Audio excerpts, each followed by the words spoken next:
Assalamualaikum warahmatullahi wabarakatuh. Halo anak-anak kelas 2 semua.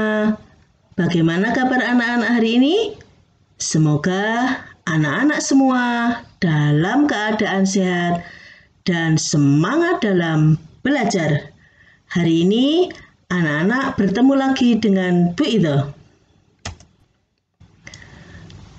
Pada pembelajaran hari ini, kita akan melanjutkan tema 6, subtema 2, muatan matematika. Tujuan pembelajaran hari ini, anak-anak yang pertama diharapkan dapat menentukan timbangan yang tepat untuk mengukur berat benda dengan benar. Yang kedua, anak-anak diharapkan dapat menentukan kesetaraan satuan berat dengan benar. Yang ketiga, anak-anak diharapkan dapat mengukur berat benda dengan timbangan kue dengan benar. Dan yang keempat, anak-anak diharapkan dapat menaksir berat benda dengan benar. Anak-anak semua, simak video pembelajaran hari ini supaya anak-anak paham dan mudah mengerti. Pada pembelajaran yang lalu, kita sudah belajar tentang satuan berat dengan menggunakan satuan ukur baku. Hari ini kita akan melanjutkan, yaitu materi menentukan timbangan yang tepat untuk mengukur berat benda. Anak-anakku semua masih ingat ya, seperti yang disampaikan Bu Guru pada pembelajaran sebelumnya bahwa setiap benda memiliki berat benda yang berbeda-beda. Kita dapat mengukur berat benda dengan menggunakan timbangan. Ada berbagai macam jenis timbangan. Setiap jenis timbangan sebaiknya digunakan sesuai dengan fungsinya. Perhatikan beberapa jenis timbangan berikut. Sama dengan materi yang kemarin bahwa anak-anak sudah mengenal berbagai macam timbangan. Yang pertama adalah timbangan kue. Biasa digunakan sebagai alat takar saat kita akan membuat kue atau bahan makanan lainnya. Yang kedua, timbangan pasar disebut juga timbangan bebek. Timbangan ini biasanya digunakan di warung atau toko kelontong untuk menimbang gula pasir, telur, minyak goreng, dan tepung terigu. Timbangan ini dapat menimbang benda lebih banyak dari timbangan kue. Ingat, pada timbangan pasar ini menentukan berat daripada benda menggunakan bermacam-macam anak timbangan dengan ukuran yang berbeda. Selanjutnya ada timbangan digital. Jenis timbangan berikutnya adalah timbangan digital. Timbangan digital adalah timbangan yang menggunakan listrik dalam penggunaannya. Nilai pengukuran yang dihasilkan lebih teliti dibanding dengan timbangan pasar.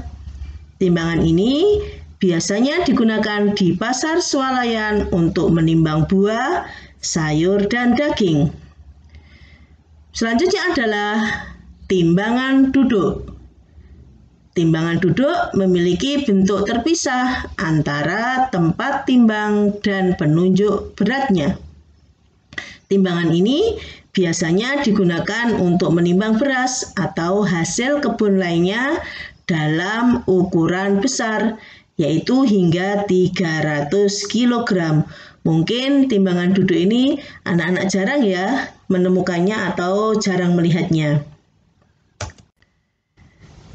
Berikutnya adalah kesetaraan satuan berat. Jenis timbangan yang banyak digunakan di sekitar kita adalah timbangan pasar. Hasil pengukuran timbangan pasar dilihat dari banyaknya anak timbangan yang digunakan. Kita dapat menggunakan anak timbangan dengan besar dan berat yang berbeda-beda. Perhatikan contoh berikut. Mengukur berat benda 2 kg telur dapat digunakan dengan menggunakan anak timbangan, boleh dengan satu anak timbangan yang beratnya 2 kg atau dengan menggunakan anak timbangan atau 2 anak timbangan yang mempunyai berat masing-masing 1 kg. Jadi beratnya sama 2 kg tetapi anak timbangannya berbeda. Yang satu menggunakan berat 2 kg yaitu satu anak timbangan, dan yang kedua menggunakan 2 anak timbangan yang mempunyai berat masing-masing 1 kg. Selanjutnya, kita melihat contoh 5 kg ikan. 5 kg ikan bisa kita timbang menggunakan timbangan pasar, yaitu dengan 2 anak timbangan yang masing-masing beratnya 2 kg, kemudian ditambah 1 anak timbangan yang beratnya 1 kg. Jadi 2 kg ditambah 2 kg ditambah 1 kg. Jumlahnya adalah 5 kg. Atau boleh menggunakan timbangan atau menggunakan anak timbangan yaitu 5, masing-masing beratnya adalah 1 kg. Jadi 1, 2, 3, 4, 5 sama, yaitu beratnya 5 kg. Mengukur berat benda dengan timbangan kue atau timbangan rumah tangga. Jika menggunakan timbangan kue, hasil pengukuran dapat dilihat dari angka yang ditunjuk oleh jarum timbangan. Anak-anak kemarin sudah mendapatkan tugas dari Bu Guru, yaitu anak-anak menimbang beberapa benda yang ada di sekitar rumah. Perhatikan contoh berikut. Seorang pedagang akan menimbang gula pasir hingga beratnya 250 gram. Maka langkah yang bisa dikerjakan adalah dengan cara 1.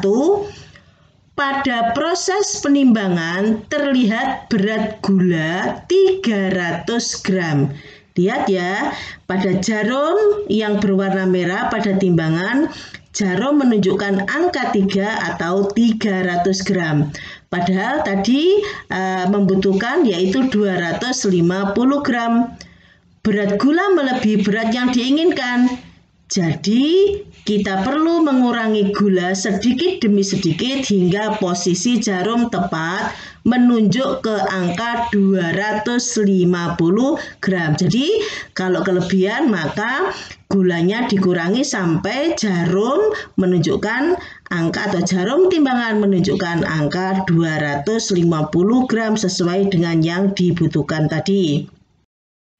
Langkah yang kedua atau cara yang kedua, pada proses penimbangan terlihat berat gula 200 gram. Padahal tadi gula yang mau dipakai atau yang mau dibutuhkan adalah 250 gram. Berarti kurang ya. Berat gula kurang dari berat yang diinginkan. Maka bagaimana caranya? Caranya adalah kita perlu menambah gula sedikit demi sedikit hingga posisi jarum tepat menunjuk ke angka 250 gram. Intinya kalau menggunakan timbangan kue atau timbangan rumah tangga ini, maka kita harus melihat posisi jarum timbangan dengan benda yang akan kita butuhkan atau yang akan dipakai. Menaksir berat benda. Sebelumnya, kita sudah mempelajari cara mengukur berat benda menggunakan timbangan. Timbangan yang digunakan harus disesuaikan dengan ukuran dan berat benda yang akan diukur.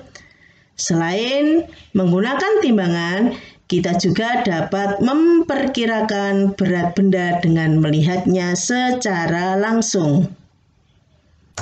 Anak-anakku semua, pada materi pengukuran berat benda ini memang anak-anak harus banyak melakukan praktek di rumah dengan menggunakan timbangan pasar boleh, timbangan kue boleh, atau timbangan yang lainnya yang ada di rumah anak-anak masing-masing. Anak-anakku semua, coba sekarang anak-anak banyak melakukan praktek ya di rumah, melakukan penimbangan berat benda. Kemudian anak-anak bisa mengetahui secara langsung berat dari benda yang anak-anak ukur. Mungkin ini saja anak-anak materi yang bisa Bu Guru sampaikan pada pembelajaran hari ini. Kita ketemu lagi pada video pembelajaran selanjutnya. Bu Guru akhiri, semoga anak-anak dan keluarga semua senantiasa dalam keadaan sehat dan tetap semangat dalam belajar. Terima kasih Bu Guru sampaikan. Bu Guru akhiri, wassalamualaikum warahmatullahi wabarakatuh.